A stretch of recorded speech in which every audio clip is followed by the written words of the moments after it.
Hello, everybody. This is Nikki from Motherhood Unfiltered. It's going to be okay. And today I have St. Rappaport with me, and she is all about cognitive functions, the process to thinking.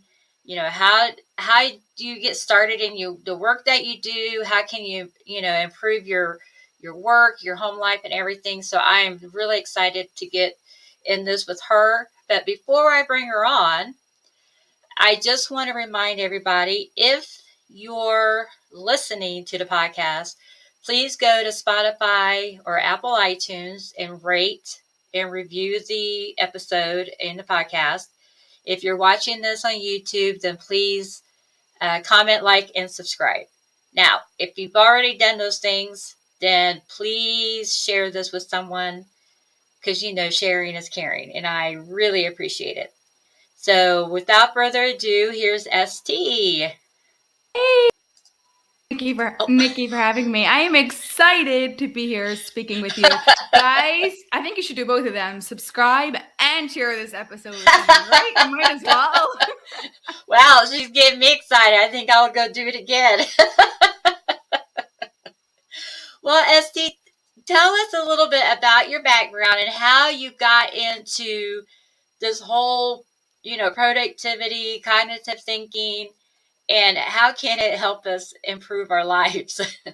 Oh, yeah, there's a whole lot there.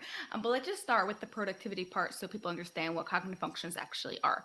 So, Mm-hmm. although I'm a productivity coach, I don't teach you productivity tips or tricks, or I think you should do XYZ and your life will be all perfect. Because the reason you're not being productive is not because you can't be productive. It's because the way your brain is currently wired, right? We're going to back up and go to the core issue of what's actually happening, the way your Mm-hmm. brain is currently thinking. Now, thinking is not one big thing. Thinking is made up of 28 parts or 28 thinking skills called cognitive functions, right? We all Yeah. have stronger ones. We all have weaker ones. But when some of them are weak, then they have a big effect on our life and they could massively affect your productivity.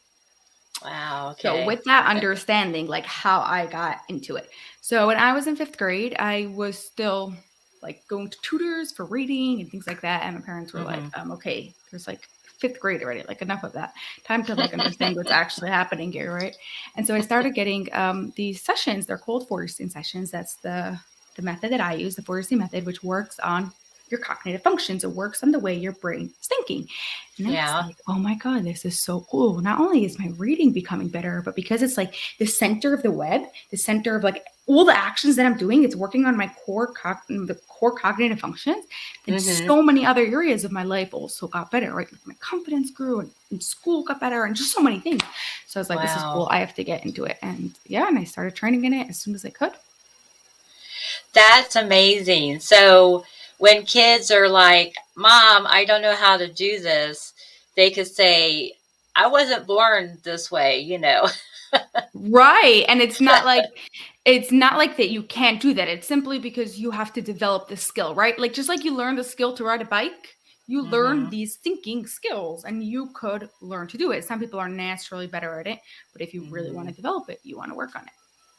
Well, how do teachers, why don't they teach the teachers this? Because It's obviously, one of the things that gets at me so much. It's actually this method in 40 countries around the world, and America is one of the places that has the least of it. But there are of some course. countries that they do the schools do implement it. Obviously, it has to be a school that's willing to try new things and willing to understand that when you do they're I don't have time. Most schools, this is what they say. Yeah. They're Mm-hmm. we already, so much subject to teach. We don't have time to put in another subject. But they don't understand that by putting so-called this another subject, air quotes, type Yeah, of thing, they're saving time on another thing because they don't have to waste as much time in math because all of a sudden people understand math. Understand big. exactly. Yeah. So what are some of the exercises that you can do to train yourself to be a better thinker or Yes, to that's unlock that part of your brain? yeah. So it's first of all, just to become a better thinker, do anything that is just a challenge for you because when you learn new things and you do new challenges, you actually create in your brain new neuron connections, and it improves your ability to learn. So that's just first of all, like Oh. without like do something that you like, that's a challenge for you, and that's like get started here. Now, depending on which one of the 28 cognitive functions you're weak at will depend what activities you need to do, right? You want to show Oh. your brain a new way of thinking. So in order to do that, Mm-hmm. you do new activities, right? Mm-hmm. So I could give you, if you'd like, some examples of new ways to show your brain. However, you might be listening to this and say, hey, that doesn't relate to me. I have this very easy. No problem. Pass it on. Maybe you could tell someone else who does need it. Maybe not. Forget about it. But you want to find the ones that you need, right? That's what this is Yeah. about. Okay. So I'll give you an example. One of the cognitive functions is called clear perception, or when it's weak, it's called blurred perception. It's like when you see so many things and you just get overwhelmed, right? You ever had Mm-hmm. like a really big to-do list and you have so much of it, so you're doing none of it, right? Yeah. Oh, that's definitely me. Yes. Okay. So it's a super common cognitive function that a lot of people struggle with. Now, Mm-hmm.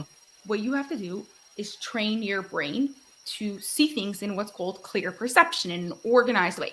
So one of the first things you could do to really like get this in your brain is tell your brain what's the first step, right? What's the starting point? Instead of having to see your whole list of 45 things to do, what is the very first thing to do? Or even if you have a task, right? A little kid, you tell them to set its table for dinner and they're like, no, it's so hard. I can do it. What's the first step they have to do? Ask them, what's your starting point? What's the first Mm-hmm. thing you need to do? We need to put out a tablecloth or placemats, or maybe the table's dirty. So we need the very first thing is we need to take off the garbage, right? So when, Right. right? So it's really good at like, with the things about cognitive functions is that we all have them in every age. So we could all be using the same strategies to help us. So if you struggle with being like overwhelmed, probably your Yeah. kids are also. Not for sure because every person's different, but very common. Like it's like Oh, genetic, it's like yeah. in your environment. So help them. As you teach yourself, teach your kids. You know what? It's always easier to teach someone else. So teach them and then you'll be helping yourself also. Look at you. Right? You've been working with kids, haven't you?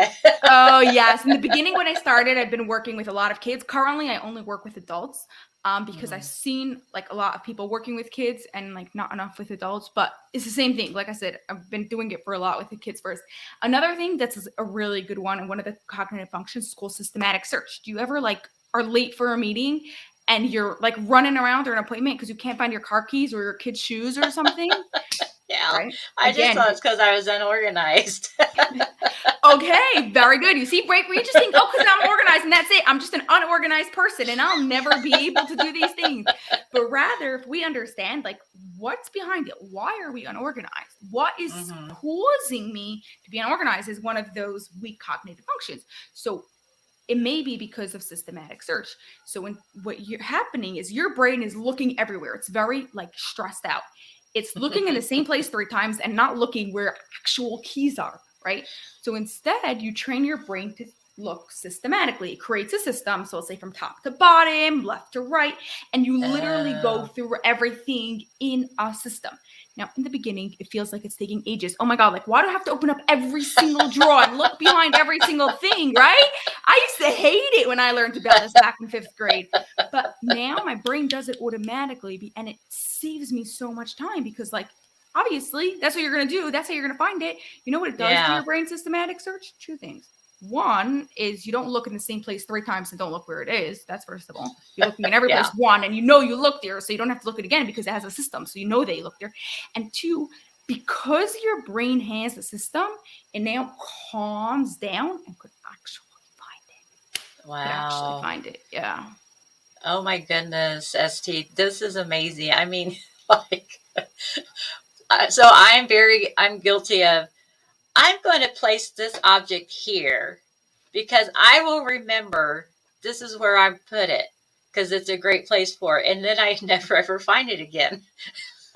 Yes, that will probably come from the cognitive function of categorizing, of being able to group things in the right way. And I actually struggled with that one a lot. Yeah. It didn't play out the same way. What's super cool about this is that, like, there's 28 cognitive functions, but there's a million ways to mix them. So it shows up in every person's life differently. And the opposite also, Oh. right? So if someone is struggling with miscommunication, the reason why they're struggling with miscommunication might be different than you because they have a different weak cognitive function. Do you get that? So it's Oh, like a whole like yeah. web and like having to figure out how your brain works. Wow, this could take years. Well, yeah, you can always be improving your cognitive functions, right? Like I started back in 5th grade and still every time I take a training, my cognitive functions get improved again. My clients know, like if I just came back from a training, I'm going to be like on top of them a whole lot stronger because like mine were a lot stronger, like a type. Oh, Lord, she's going to be unstoppable. But the point is, you don't have to be stressed that like, oh my God, it's going to take forever. It's like every day I'm improving my cognitive functions a little bit and your life gets better and better every single day. So you said one thing to do is to do something that you're not good at, right? Is that what the first step? Or one It's step? something to do something that's a challenge, something that's new for you. A challenge. Yeah, like a challenge. You don't want to like purposely do something you're not good at because then you're just going to get frustrated. I like to say like work with your brain and not against your brain, right? Right. But like do something that like pushes your brain. Yeah, like stretch your brain a little bit. This could be damaging. So what other tips? I mean, what would be another thing that would help? I guess repetition would be one. Repetition is really good. Yeah. Another thing I love doing, whether it's adults or it's kids, and you could do both, is brain games. So brains, like not games that you just actually like are guessing about the answers, but you actually have to think. Like Think Fun has a lot of them, like Rush Hour or Chocolate Fix. There's like they're like challenging for adults also, and you could do them with your kids and do like game night and like playing them together, and you're really having to like analyze like how am I doing this? Wow, yeah. Right? I could see that because I played those computer solitaire games like Spider and Free Cell, but I put them on like Grandmaster or Expert. So sometimes you have to strategically lay out the cards and what turns you're going to do and where you're going to put them in order to solve to that level. But yeah, that would be the same as doing those brain games with that. So, oh my God. What are you doing? You're challenging your brain, right? Now, if you want to take it one step further, okay, you ready? I think so. If I'm like too much for you, tell me like, okay, yes, they just like back up. No, you're fine. But here's what we call bridging is when you're playing those games, or even when you're like doing something that's easy for you, think about the strategy. Think of what you are doing that's helping you figure this out. So when you're playing solitaire and like specifically deciding, okay, I'm putting this card here and this card here, think about what is happening in your brain and what other areas of your life can you use this same strategy. Oh, that's a good one. Right? So you're obviously when you're cooking or you're cleaning your house or you're watching your kids, you're not like laying cards out specifically, but it's the same type of strategy that you could use in those areas. Wow, that's good. That's a good point. So I feel like I've gotten better at that part because I recently was promoted to a different team at my work. And it's more of those analytical strategy type things in my job that I have to do. And at first, I felt like I was struggling. Now I feel like I'm getting better at it. But I think those two go together somehow, especially the free cell and the spider, because you have to strategically move the cards around, especially on the harder levels. So, yeah, kind of like Sudoku. That's a really good example of it. So, so what if people try those things and it doesn't work? I mean, are they just a lost soul? I mean, no, there's no such a thing as lost soul. And everyone, no matter where you are, okay, this program, like improving cognitive functions, has worked for people with Down syndrome, has worked for people who like, there's a guy, he literally had half his brain removed. Uh-huh. He had to like add in some sort of thing, and he had to have his work. Like you can't. If you had half your brain removed, okay, I'll understand. You can't. Yeah. I don't think anybody here listening is in such a situation. So But what don't part ever you do, say. but what part you're saying what part you do have, it could still make you better. You could still work on it. Exactly. So sometimes you just have to find another way that works with your brain. So if this specific thing is not working for you, you have to like enter your brain through another door. You have to find a different strategy, a different way to look at it, a different way to work with your brain. Okay. Okay. So is there like, for someone who wants to look into this, is there like a test that they take, or I mean, how does that work? Yeah, so I actually have a cognitive function assessment. You could go to LifePix, that's with an X, Yes. Uh-huh. lifepixuniversity.com/CF for cognitive functions. So Oh, okay. lifepixuniversity.com/CF. And you'll see there's going to be all the 28 cognitive functions. One on one side, it looks like when it's weak, one side when it looks like when it's strong. And then there's going to be 1 through 5 for you to assess yourself. And the reason why I didn't do like, oh, this you're good at, this you need to improve of, is to exactly show you that point, that it's a scale and you could always be moving higher up. And even if you're good at it, you could become better. But this will show you, okay, what am I good at? What needs to improve of? And how can I use my strong cognitive functions to Mm-hmm. help me improve my weaker ones? Oh, that's so smart. They should have these at schools and at workplaces. Right? I'm in agreement. I mean, because I might go, I've applied for a job in the past and thinking I'm just, the hot stuff, the new on out on the market, and they look at me like you have no clue, you know. So it would give you a reality. I mean, it would give you a reality check, and you could see your strong points and then what you do need to work on. So, how would someone use their strong skill to help with a not so strong skill? Good. I'll give I you a mean, very good example. I was just speaking to someone earlier this week who was mm-hmm, telling me how they've taken the assessment and they've noticed that they're really good in planning, but they mm-hmm, struggle a lot when they get overwhelmed, like when tons of things happening that they don't know what to do, or all of a sudden the task becomes too hard and they just stop and mm-hmm. they just give up.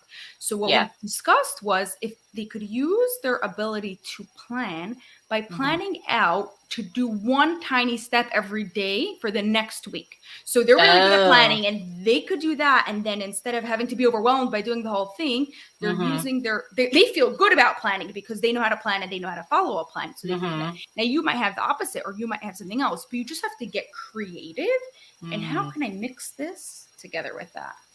Well, that's a good thing. I mean, because yeah, you could plan all day, every day, but if you plan too much or you didn't think about a step that is going to be difficult, then you might have to go back and rework that plan, you know, and that would help you with feeling overwhelmed and not getting stressed out, you Yep. know. Yeah, we actually, it's one of the strategies we show the brain called replanning, right? Like you just want to replan, right? Like I Mm-hmm. personally like to plan my day every day the night before. It's been one of the things that really helped me stay on track. Now, obviously, Mm-hmm. life happens. And no matter how much I try to follow my plan, things happen. So a lot of days, like Yeah. midday or at certain point, like after things went completely wrong, I just stop for a moment and readjust things. Okay, I'm prioritizing what things need to happen today. What can I drop and Right. or So, is there a connection between, and I've heard people say this, because now we live in such a technical world that we don't have the opportunity to write as much. But I had heard that when you write, it helps stick in your brain better, you yes, know. yes, yes, and yes, I'm going to say it one more time. Yes, yes, yes.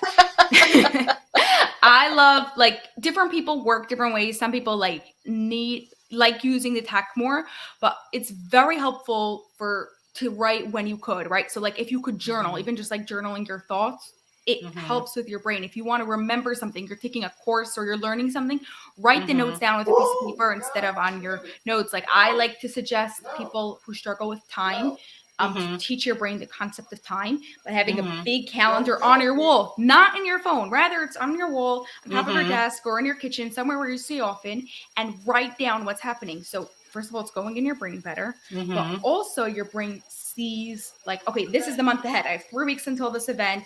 Yesterday was that appointment. And it starts understanding time. Right. Wow.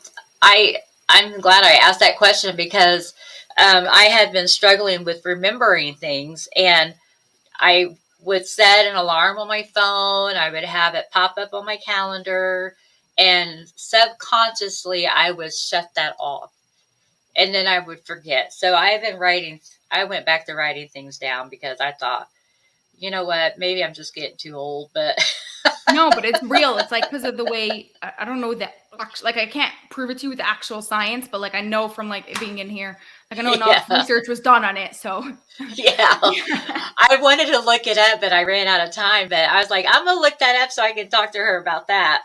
Yeah, there is. If you want to think about this even more, a lot of school like stopped teaching like script, like cursive writing, because people don't use it anymore.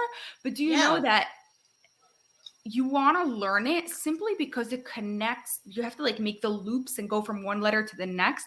So you're connecting your right side and your left side of the brain. You're crossing the middle line. That is so super important. When you make each letter, you're just doing one thing at a time. Now, I'm not telling you to write in cursive because I don't. So I'm not going to tell you to do that. But if you want to just like practice, like make sure your children at least learn it. Obviously not like in a way that's forcing them, but like make it fun. If you want to do like some scribbles or things, or even do things with your non-dominant hand, will also like make that connection. Well, see, my boys are all grown, and they stopped teaching cursive writing, and they don't even know how to do it. And when my oldest son went to get his learner's permit to drive, she said, sign your name. So he wrote his name, and she's like, no, you have to sign it. I said, listen, lady, they stopped teaching that. You don't know how to do that. And she was like, what? I'm surprised it took her until your son to realize, because it's like been like this for a while already. It must have just been our area that it's, they finally stopped doing it. But yeah, I mean, I remember being in second or third grade and them teaching us how to do the cursive writing, and how I struggled with that, because I'm left-handed anyway, and so I just, I didn't think I right? ever was Especially the cursive, it. right? I always feel bad for left-handed people because like the world was made for right-handed people, right? Everything is done for like the right thing. Like my brother is lefty, so like I hear a little bit about it. But especially cursive, like it's a bit of a extra. Like I try to think about it sometimes if I'm writing. Like it almost doesn't make sense to me. But yeah, you know what? That's what everybody says about lefties. Doesn't make sense to me. But I guess like that was the way you were born, and like cool, like it's awesome, right? But I know like the struggling part could be because of lefty, and could also be because of like the middle line. Like I know I struggled with it, and like I said, I didn't do that today. But just to do some of the practice could just like help a little bit.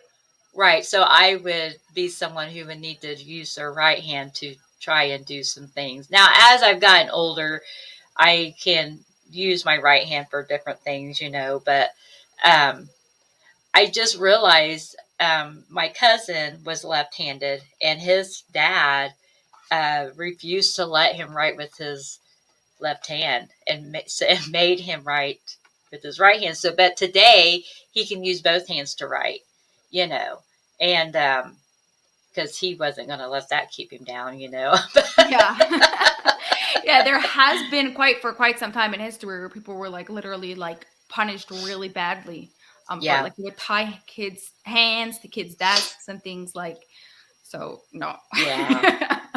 It's not the type of writing I want you to do with your non-dominant. It should be usually when I write with it, it's like it looks like a 5-year-old. It's fine. Like it's okay. Like it could be big. I write like 4 words on every paper because of it. But it's just to like develop that side of your brain also. We come out with one letter on one sheet of paper. Yeah, I need to keep practicing this. Well, that is really interesting. I really love that.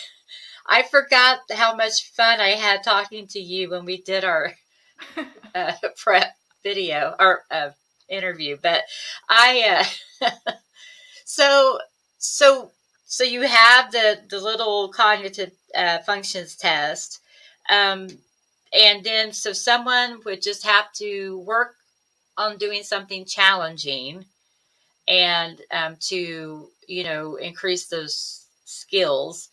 And then the other thing was, oh, do something with your non-dominant hand. And what else did you say? Yeah, so doing something challenging is going to improve your cognitive functions in general, just like the way your brain thinks in general. But Right. if you have a very weak cognitive function, you're not going to use that cognitive function to help you do the challenging thing because your brain's not used to using that thinking skill.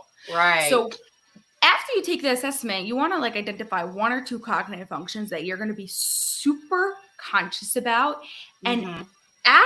either ask someone who you know who has like who's good at that cognitive function. Ask them like, how do you do that? So you could start learning from them and Mm-hmm. be aware of it. Like put it in your like daily life. See like how can I apply this to as many parts of my day as possible. If you're struggling Mm-hmm. to find someone, like hit me up on Instagram or respond to that email that you'll get with the thing. Like I'll help you find a strategy because like I want you to get this. Yeah. So go do it. Just don't let it stop you. Don't say, oh, I don't know anyone who has this. Okay, I'll help you. Oh, Okay. I know plenty of people, but I was thinking, I mean, like you said, you worked with kids and you work with adults, but I mean, like you could even work with like older adults, like elderly, who are having trouble remembering things. I mean, not because they have dementia or anything like that, but just because when you get older, you can't hold in all that information, you know. Yes. Yeah, so there's quite a bit of people that actually work with older people. Like I remember my mom was also trained in this, and a while back, like when I was in 5th grade, she was doing it, and a lady came to her. She was 70 years old, and she came Mm-hmm. to her because she was embarrassed to bring her daughter-in-law to her house because her house was too messy. Why was her house Okay. messy? Because she had weak cognitive functions. Don't ask me how her husband lived with her all those years, but Well, he didn't care. and she improved those cognitive functions so she was able to do it. But yeah, like you said, no matter what level you're at, it actually helps like reduce Alzheimer's, like and slow it Yeah. down. I can't like prevent it Right. completely, but like to Right. slow it down. So totally, like I said, anyone, any age, any stage, any Oh my label God, or diagnose, ST. like don't go and tell me you have ADHD because most of my clients have ADHD. Like it doesn't make a difference. Don't use that as an excuse. Just go and do it and start improving your brain. She's not going to take any excuses, people. No, none of them. That's hilarious. So how can we find you when we want to not give you any excuses? Not giving me any excuses. I love that. Tell me, hey, I was listening to that podcast, Motherhood Unfiltered with Nikki, and like, I'm not giving you any excuses. Let's go. Hit me up on that. On all social media, I'm LifePix University. So that's Mm-hmm. LIEPIX. Mm-hmm. University.com. That's the website. If it's .com, all social Mm-hmm. media. My favorite place to go is TikTok or podcast, LifePix University. So just search it. And TikTok, whichever, huh? I haven't yeah. figured that one out yet. Maybe that should be something I work on. Whoa, yes.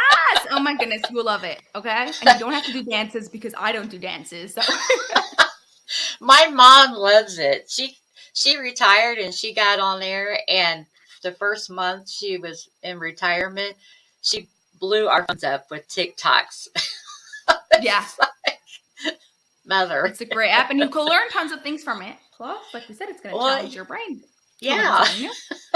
See, like people who say like social media is bad, you could let social media use you, or you could use social media for your Yeah. benefit. So Yeah, I'll use it in small spurts. yeah, exactly. Right. So, ST, before we disconnect here, what is one last piece of advice that you can give us, myself, and the world? Everyone is It's super basic, but like, are you actually doing it? Of actually taking risks. I like to think of it in this way.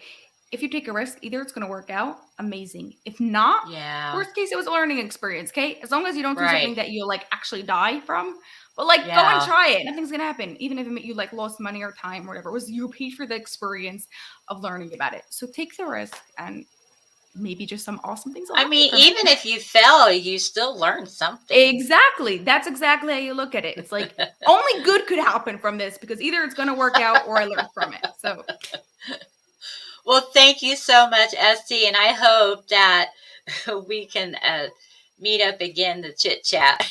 yeah, maybe on TikTok. Thank you so much, Nikki. This On was TikTok. fun.